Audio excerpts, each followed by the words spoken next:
너무 감사하고요. 자, 윗지방에 좀 비 피해가 심각하다고 하는데 더 이상의 비극이 일어나지 않기를, 비가 좀 멈추게 해주시고 더 이상의 피해가 발생하지 않기를 우리가 기도해야 될 것 같습니다. 참 너무 가슴 아픈 사연들도 많고요. 자, 지난 시간에 우리는 사울이 다윗을 군대의 장으로 삼았다는 내용까지를 다뤘습니다. 자, 오늘은 거기에 이어서 다윗이 블레셋과의 전투에서 승리를 하고 돌아오던 때의 장면을 다루게 됩니다. 사무엘상 18장 6절로 갑니다. 6절과 7절, 사무엘상 18장 6절과 7절입니다. 무리가 돌아올 때 곧 다윗이 블레셋 사람을 죽이고 돌아올 때에 여인들이 이스라엘 모든 성읍에서 나와서 노래하며 춤추며 소고와 경쇠를 가지고 왕 사울을 환영하는데 여인들이 뛰놀며 노래하여 이르되 사울이 죽인 자는 천천히요 다윗은. 자, 6절에 보게 되면 경쇠라고 하는 단어가 나오는데 이거 새 번역에서는 꽹과리라 이렇게 번역을 했습니다. 뭐 악기 일종이겠죠. 자, 그런데 문제가 생기는데 이 여인들이 환영의 노래를 부르는데 이거 누가 작사를 했는지 이 가사가 문제를 만드는 거예요. 사울이 죽인 자는 천천히요 다윗이 죽인 자는 만만이로다. 자, 우리 8절과 9절로 넘어갑니다. 사울이 그 말에 불쾌하여 심히 노하여 이르되 다윗에게는 만만을 돌리고 내게는 천천만 돌리니 그가 더 얻을 것이 나라 말고 무엇이냐 하고 그날 후로 사울이 다윗을 주목하였더라. 자, 그렇게 승리를 하고 돌아오는 왕의 일행을 축하한다고 노래를 만들어서 불렀는데 오히려 그 노래가 이제 사울의 마음속에 시기 질투가 아주 불이 붙게 만들었다는 거예요. 여기 표현이 뭐라고 나와요? 심히 노하여 아주 노기가 그냥 충천했다는 거예요. 사람이 그런 것 같습니다. 나이가 적든 많든 뭐 남자든 여자든 그냥 인간은 똑같은 것 같아요. 그러니까 그 질투가 일어나면은 마음이 너무 안 좋아지는 거예요. 더구나 언제 문제가 더 크게 생기느냐? 그 사람이 힘 있는 사람일 때, 아주 힘 있는 사람일 때 더 큰 문제를 만들게 되죠. 여러분, 우리가 완벽할 수는 없지만 이런 부분 우리가 항상 조심을 해야 되는 것 같습니다. 누굴 칭찬하는 거 좋지요. 하지만 어떤 비교를 통해서 그 말을 듣고 있는 누군가 혹은 그 말을 듣게 될 누군가가 마음속에 시기 질투가 일어날 만한 그런 표현은 삼가야 되는 겁니다. 이 사람들 중에 네가 제일 잘한다. 다 형편없는데 너만 잘한다. 아니, 그러면 옆에 있는 사람들이 뭐가 되겠어요? 얼마나 민망하고 또 화가 나요. 그리고 그런 표현들은요, 당사자가 거기 없다 그래도 옆에서 들은 사람이 당사자한테 전하기가 십상입니다. 그 당사자가 없다고 나는 그 말 했거든요. 근데 그 말을 옆에서 들은 사람이 당사자한테 그 말을 전한다고요. 사람들은 대체로 비밀 지켜주는 걸 좋아하지 않고 비밀 퍼뜨리는 걸 좋아합니다. 그러니까 내가 말한 그거 말을 들은 그 사람이 자기 입을 딱 지키고 입 다물고 있으리라 기대하는 것은 정말 순진하고 어리석은 일이에요. 나가서 다 말하고 다닙니다. 무조건 다 말합니다. 그냥 그 말을 했다. 이거는 나간다. 전달된다. 그렇게 생각하시면 틀림이 없는 거예요. 그래서 절대 칭찬을 하셔도 다른 사람하고 뭐 비교를 해가지고 네가 더 낫다 이제 이런 식은 절대 하면 안 되는 겁니다. 아주 골치 아파지게 되는 거예요. 이게 자녀들한테도 마찬가지고 말이죠. 자, 우리 10절과 11절로 갑니다. 그 이튿날 시작. 그 이튿날 하나님께서 부리시는 악령이 사울에게 힘있게 내림에 그가 집안에서 정신없이 떠들어대므로 다윗이 평일과 같이 손으로 수금을 타는데 그때에 사울의 손에 창이 있는지라 그가 스스로 이르기를 내가 다윗을 벽에 박으리라 하고 사울이 그 창을 던졌으나 다윗이 그의 앞에서 2번 피하였더라. 자, 노래를 듣고 질투가 불붙고 아주 화가 나 있던 그 다음 날 일이 벌어지게 되는데 악령이 사울에게 힘있게 내렸다는 겁니다. 힘있게. 악령이 임하는데 그냥저냥 임한 게 아니고 아주 진짜 세게 아주 그냥 너무 무섭게 임했다는 거죠. 자, 영의 세계에는 이런 게 있는 겁니다. 약하게 임하기도 하고 세게 임하기도 하고. 그래서 우리가 성령 하나님의 임재를 구할 때도 성령의 충만을 구하잖아요. 충만. 사람이 하나님의 영으로 채워지는데 그냥 대충 채워지는 게 아니고 꽉 차도록 그냥 강력하게 임하시도록 그걸 위해서 우리가 기도드리잖아요. 그래서 이 악령이 세게 임하니까 사울이 어떻게 됩니까? 정신없이 떠들어댔다라고 돼 있죠. 정신없이. 사람이 미친 것처럼 변한 거예요. 그냥 막 떠들어대는데 정신없이 떠들어대고 있었다는 거예요. 자, 그런데 반대로 이 악령이 임하는 게 아니고 성령께서 임하시면 어떻게 됩니까? 그렇게 온화할 수가 없어요. 너무 반듯한 거예요. 너무 평온한 거예요. 사람이 참 평온해요. 너무 달라요. 그래서 거라사에 귀신 들린 사람 예수님께서 고쳐주셨을 때도 그 사람이 막 쇠고랑 끊고 막 돌아다니면서 무덤 사이에서 자해를 하고 그러던 사람이 예수님이 귀신 쫓아내 주시니까 어떻게 돼요? 옷 딱 입고 뻘거벗고 다니던 사람이 옷 딱 입고 예수님 앞에 딱 얌전히 앉아 있었다는 거 아니에요? 그렇게 되는 겁니다. 그러니까 이 악령이 역사하는 것과 성령이 역사하는 건 굉장히 다른 겁니다. 그러니까 악령이 역사하잖아요. 일단 품위가 없어요. 거기에는 품격이 없는 거예요.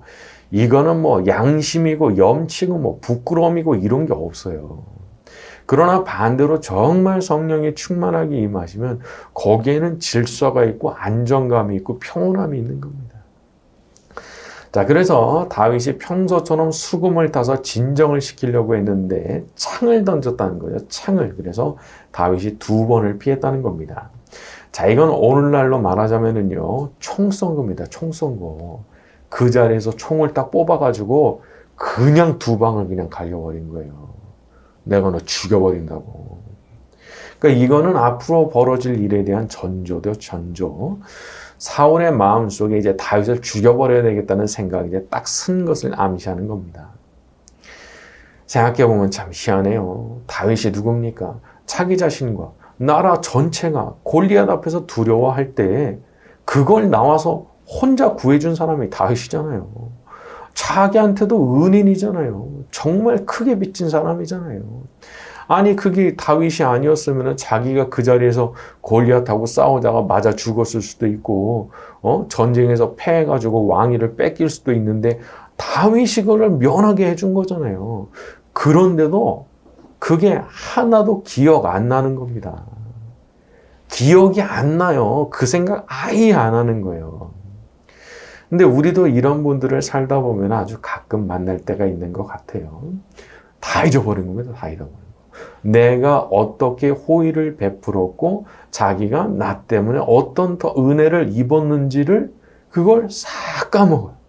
그리고 갑자기 나를 원수로 대하는 거예요. 이게 도대체 무슨 일이죠?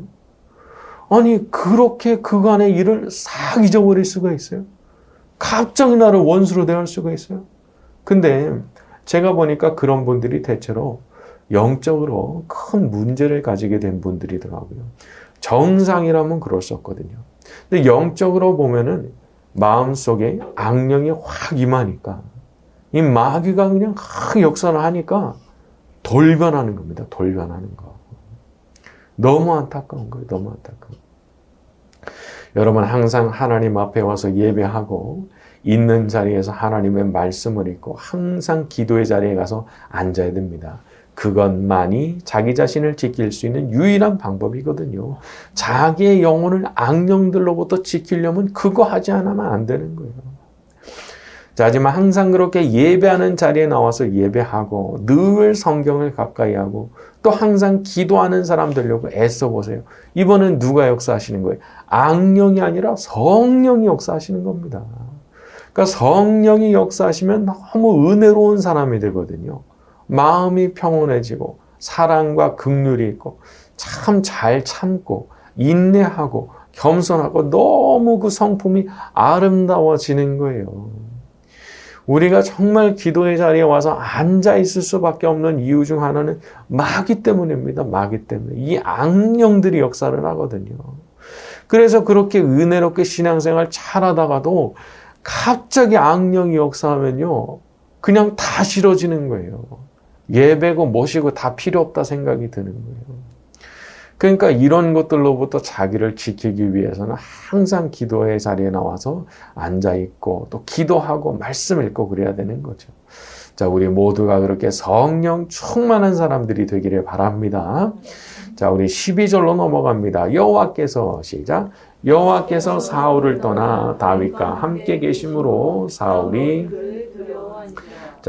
알았다는 겁니다. 뭘요? 첫째, 하나님께서 자기를 떠나셨다. 이걸 알았어요. 둘째, 떠나신 그 하나님이 이제는 내가 아니고 다윗과 함께 계시다. 그걸 알았다는 거예요. 야, 이걸 알게 됐을 때 이 사울의 심정이 어떤 것이었을까요? 그래서 두려웠다는 거예요. 너무 두려웠다는 거예요. 그런데요, 가만히 생각해 보면은 이렇게 사울이 두려워했던 그 근원에 뭐가 있냐면 뺏기지 않겠다. 이 마음이 있는 거거든요. 나는 절대 뺏길 수 없다. 만약이라도 말이죠. 제가 쓰고 있는 왕관 언제든 돌려드리겠습니다. 이것은 저의 것이 아니라 하나님의 것입니다. 라고 이런 마음을 가지고 있었다면 사울의 마음이 그렇게 두렵지는 않았을 것 같아요. 하지만 이건 내 거고 나는 절대로 뺏길 수가 없고 그렇게 생각하니까 두려움의 크기가 점점 커질 수밖에 없었던 거죠. 앞에 나왔던 요나단을 생각해 보면은 요나단은 그렇게 자기 자리에 대한 욕심이 없었던 사람이었던 것 같습니다. 그래서 나보다 더 나은 사람이라면 뭐 누구든지 그 사람이 그 자리에 가야지 그런 생각을 품었던 것 같아요. 자, 그런데 그렇게 마음을 먹으니까 요나단의 마음이 어때요? 다윗이 너무 좋은 거예요. 다윗이 위협을 주는 사람이나 경쟁자가 아니고 자기한테 너무 좋은 친구가 됐던 겁니다. 그러니까 그게 뭐든지 간에 이건 내 거고 난 절대 못 뺏기고 이렇게 확고하게 마음을 먹으면 안타까운 일이지만 여러모로 심적인 고통을 당할 수밖에 없습니다. 왜냐하면 그걸 확 붙잡고 있거든요. 그러니까 이거를 위협하는 모든 게 나한테 고통스러운 거예요. 자, 그럼 어떻게 해야 되는 겁니까? 다 하나님의 것입니다. 저의 모든 것이 주님의 것입니다. 저는 그저 맡겨주신 일에 충성할 뿐입니다. 달라 하시면 다 드릴 수 있는 그런 마음으로 살아갑니다. 그런 마음을 이제 먹고 사는 거죠. 이거랑 반대로 집착하고 매달리고 나한테서 이거 뺏어가시면 난 죽어버립니다. 그런 식으로 하는 거 진짜 어리석은 겁니다. 이거는 자기 스스로를 고통의 구렁텅이에다 빠뜨려 버리는 거예요. 오히려 드리셔야 돼요. 다 맡기셔야 돼요. 모든 것이 주님의 것임을 인정합니다. 그리고 선하신 주님의 손에 모든 처분을 제가 맡기고 살아갑니다. 그렇게 하고 살아가야 되는 거죠. 자, 보면 정작 다윗은 왕위에 대한 욕심이 없었어요. 자기가 그 자리에 합당하다고 생각했던 사람이 아니거든요. 그런데 하나님께서 그 자리에 앉히시니까 앉게 된 거잖아요. 베드로전서 5장 6절 그러므로 하나님의 능하신 손 안에서 겸손하라. 때가 되면 너희를 높이시리라. 때가 되면 어련히 알아서 높여주신다. 조급한 마음 먹지 말아라. 그런 뜻이죠. 때가 되면 하나님께서 어련히 너를 높여주실 텐데 그냥 마음속에 조급증이 일어나가지고 빨리 하다가 그냥 자기가 스텝이 그냥 꼬이게 되는 거죠. 자, 그래서 우리에게 주시는 말씀인 거죠. 그냥 겸손하게 사는 거. 그냥 무엇이든지 다 내려놓을 준비되어 있습니다. 그런 마음을 가지고 살아갈 때 우리 주님께서 오히려 우리를 더욱 기뻐하시고 사랑하시고 축복의 면류관을 씌워 주실 줄로 믿습니다. 자, 우리 13절부터 16절까지 쭉 갑니다. 그러므로 시작. 그러므로 다윗이 그를 곁에서 떠나게 하고 그를 천부장으로 삼음에 그가 백성 앞에 출입하며 다윗이 그의 모든 일을 지혜롭게 행하니라. 여호와께서 그와 함께 계시니라. 사울은 다윗이 크게 지혜롭게 행함을 보고 그를 두려워하였으나 온 이스라엘과 유다는 사랑하였으니 그가 자기들 앞에 자 16절에 보니까 온 이스라엘과 유다가 다윗을 사랑했는데 그가 자기들 앞에 출입했기 때문이라 말을 했죠. 여기서 출입이라고 하는 것은 나가고 들어오는 모양을 뜻하는 건데 하여간 이 다윗이 나가고 들어오면서 하는 것을 지켜보면은요 너무 마음이 좋아지는 거예요. 어떻게 저렇게 잘하는지, 어떻게 저렇게 사리 분별을 잘하고 딱딱 맞게 일을 하고 또 전쟁터 나가면 그냥 막 승리하고 참 부러운 일이에요. 참 대단한 인물이고. 그런데 제가 관심 있게 보고 싶은 것은 그렇게 자기 일을 잘하니까 사람들이 그 모습을 사랑하기 시작했다는 겁니다. 사랑하기 시작했다. 그러니까 말하자면 팬이 된 거죠. 어떤 학자는 여기 보면 13절에 보면 천부장으로 삼았다고 그랬잖아요. 이게 뭐냐면 이제 강등이라는 게 강등. 이전에는 뭐였어요? 군대의 장이었잖아요. 요즘식으로 하면 국방부 장관이잖아요. 근데 거기에서 천부장으로 내려간 거예요. 그래도 상관 안 하는 거예요. 이 다윗이 정말 훌륭한 인물입니다. 강등되면 그 얼마나 진짜 부끄럽기도 하고, 얼마나 화가 나고 그러겠어요. 그래도 흔들림 없는 거예요. 그러니까 이런 모습을 보고 참 사람들이 반할 수밖에 없는 거죠. 물론 이제 팬이라고 하는 것은 또 한순간에 돌변해서 적으로 변하기도 하는 거지만 아무튼 사람이 자기의 일을 그렇게 흔들림 없이 잘 하잖아요. 그럼 팬이 생기는 겁니다. 보기만 해도 좋은 거예요. 보기만 해도. 자, 이것은 예수님을 믿는 신앙생활에도 똑같이 적용되는 게 아닌가 싶습니다. 야, 저분은 진짜 예수님 믿는 분이다. 내가 저분만 같으면은 나도 예수님 믿고 싶다. 그런 말을 들을 수 있다면 이런 게 얼마나 복음을 전하는 일에 도움이 되고 또 우리가 섬기는 하나님께 영광을 돌리는 일이 되겠습니까? 자, 그래서 우리가 그리스도인으로서 남 의식하지 않고 우리에게 맡겨진 그 일을 성심성의껏 아주 지혜롭게 잘 해내게 되면요. 오히려 안 믿는 분들한테도 사랑받는 것 같아요. 그러니까 쇼를 할 필요가 없는 거예요. 쇼를. 그냥 그렇게 자기를 잘 해내면 그걸로 인해서 많은 사람들이 인정을 하게 되고 사랑을 주게 되어 있으니까 말이죠. 자, 우리 모두가 우리에게 맡겨진 그 모든 삶을 성실하고 지혜롭게 살아내서 우리가 섬기는 하나님께 영광을 돌리고 또 다른 이들에게도 사랑받는 사람들이 되기를 예수님의 이름으로 축원합니다. 자, 오늘 말씀 여기까지 하고 같이 하는 기도하는 시간 가지겠습니다.